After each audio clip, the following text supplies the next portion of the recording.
Hey y'all.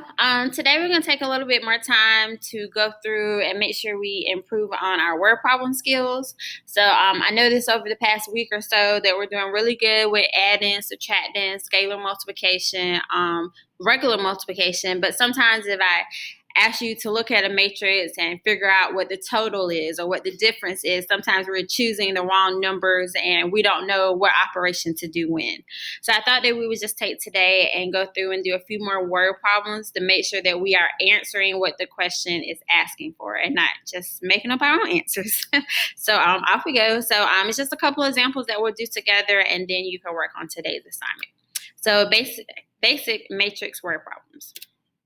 So some keywords to look for when you are doing word problems, any kind of word problems, not just matrices, but if you're working with addition, the question might say total. It might say find the sum. It might say Sally has more than John.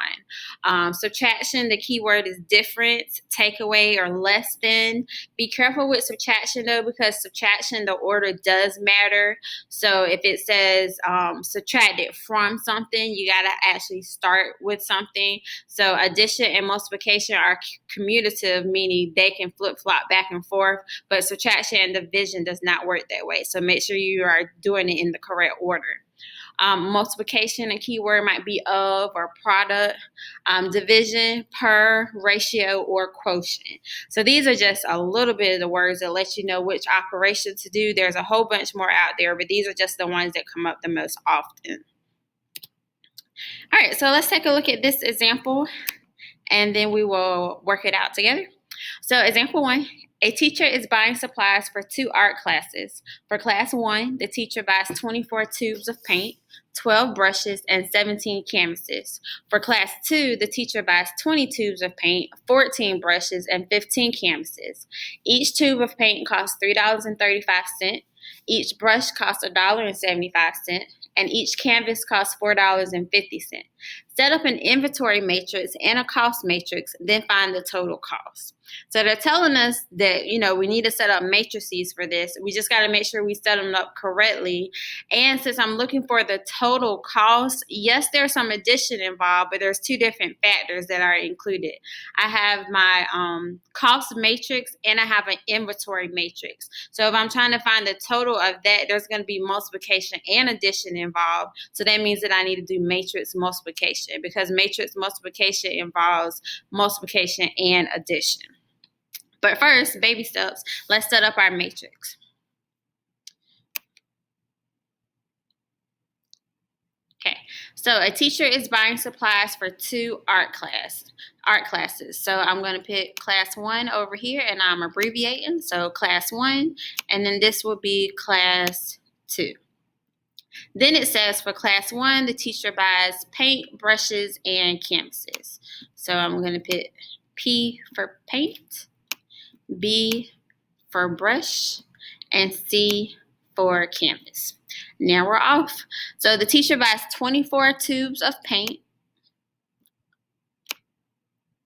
12 brushes,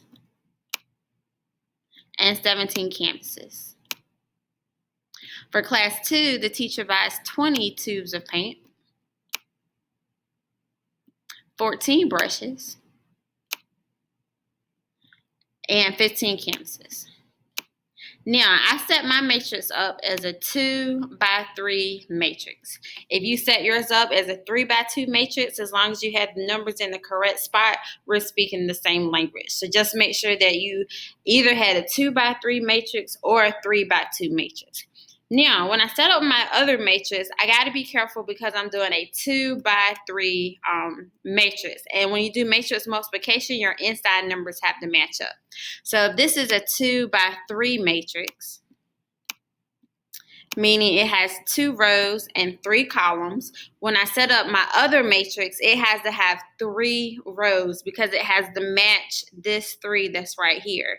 So the only way that I can have 3 rows is if I set up my cost matrix as paint here, brushes here, and canvases here. So the cost of a paintbrush, or not paintbrush, just paint in general, is $3.35. and that is a decimal point. The cost of brush is $1.75. And each canvas is $4.50. So again, I had to set it up this way so that when I go back and check my dimensions, so this is a 3x1 matrix. So when I go back and check my dimensions, this is a 3 and this is a 3. So we are able to do matrix multiplication. If I had it set up as a row matrix instead of this column matrix, then I could not do matrix multiplication. So let's talk about the vice versa. If you had it set up as a 3x2 matrix, then it wouldn't have been, you would have to flip it as a row. So you would just need to make sure that your inside numbers match up. So this is a 2x3 matrix. This is a 3x1 matrix. So our final answer is going to be a 2x1 matrix. So we do matrix multiplication. So when I set up matrix multiplication, I would do 24 times 335 plus 12 times 175 plus 17 times 450. So I'm not going to work that out literally right here, but you can use your calculator for that. That will give us 177.90. So for class 1, this particular teacher is spending 177.90. And I just barely squeezed that over there. So 177.90.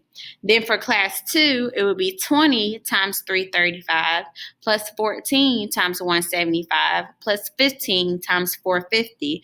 Again, we can use our calculator and work that out. And teacher 2 spent $159 on his or her supplies. And I'll try to close this up a little bit. Okay. There we go. So this is our answer over here in this section. That would be our answer. Recap. I set this up as a 2x3 matrix because I had to make sure my insides here matched my inside over here. So both of those numbers had to match up. I labeled paint brushes, canvases. I labeled my different class. And I did matrix multiplication. How did I know that I needed to do matrix multiplication? Because I know that to find my total cost, yes, I have addition, but it tells me specific individual values. So it's not just, I'm not just buying one of something, I'm buying 24 of something. So I need to multiply that. I'm not just buying one brush, I'm buying 12 brushes. Plus there are 2 classes involved in this.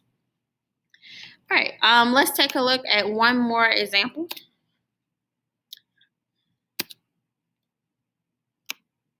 Okay, example 2, and let me erase all of this good stuff here that I got going on. Okay, there we go. So example 2. The table below shows the number of hair scrunchies that moms on the soccer team can make for their girls in 15 minutes. How many more plain green scrunchies can mom number 4 make than fancy glittery scrunchies that mom number 3 can make in 1 hour? So technically, I don't have to set up a matrix for this one. It's kind of already in a table format, so that makes it easier for us. If they ask us to set up a matrix, it will look very, very similar to this. It would just have the brackets on the side. We do need to go through and make sure we grab the correct information. And also see keywords that say how many more. So that means I'm doing some sort of subtraction here. So somebody has something and I want to know how many more do they have. So I want to do some sort of subtraction in there so I can figure out the difference. So let's see what we're looking for. How many more plain green scrunchies can mom number 4 make? So I see plain green right here, and this is mom number 4. So she can make 4 in 15 minutes. But the question does not ask me what's happening in 15 minutes.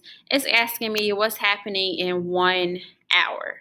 So how many 15 minutes are in 1 hour? There's 4. So 15, 30, 45, 60. So if I take this 4 that she can make in 15 minutes, multiply by the 4 15 parts that are in the whole hour, this is going to give me 16. So that is just for mom number 4. Now, I also need to figure out fancy glittery scrunchies, mom number 3. So this row is fancy glittery. Mom number 3 is right here in the pink color. So I need to figure out how many can she make in an hour. So she makes 2 every 15 minutes. I need to multiply that by 4. So that gives me 8. I'll go back to what the question is really asking me, which is how many more. So I can figure out how many more by subtracting, because it wants to know how many more can mom number 4 make as opposed to mom number 3. So this is a subtraction problem, and the answer to it is 8. All right, so hopefully that helped a little bit as you begin to do your word problems.